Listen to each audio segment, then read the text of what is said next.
धनेश्वर ब्राह्मण की कथा। प्राचीन काल में धनेश्वर नाम का एक ब्राह्मण अपनी पत्नी के साथ एक नगर में रहता था।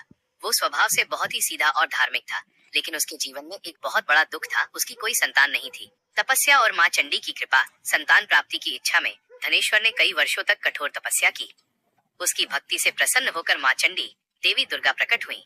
उन्होंने धनेश्वर से कहा, तुम्हारे भाग्य में इस जन्म में संतान सुख नहीं है, लेकिन तुम्हारी भक्ति देखकर मैं तुम्हें एक उपाय बताती हूँ। तुम और तुम्हारी पत्नी नियम पूर्वक माघ मास की पूर्णिमा का व्रत और दान करो। माघ पूर्णिमा का व्रत। देवी के आदेशानुसार धनेश्वर और उसकी पत्नी ने माघ पूर्णिमा के दिन गंगा स्नान किया, दान पुण्य किया और भगवान विष्णु की पूजा की। उन्होंने ये नियम लगातार कई वर्षों तक निभाया।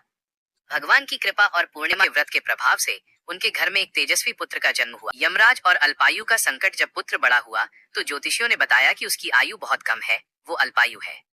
एक दिन जब वो पुत्र काशी में विद्या प्राप्त करने गया तो वहाँ उसकी मृत्यु का समय निकट आ गया।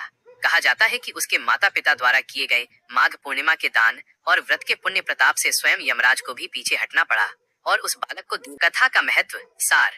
इस कथा का मूल संदेश ये है कि श्रद्धा और विश्वास के साथ किया गया व्रत और दान इंसान के दुर्भाग्य को भी सौभाग्य में बदल सकता है।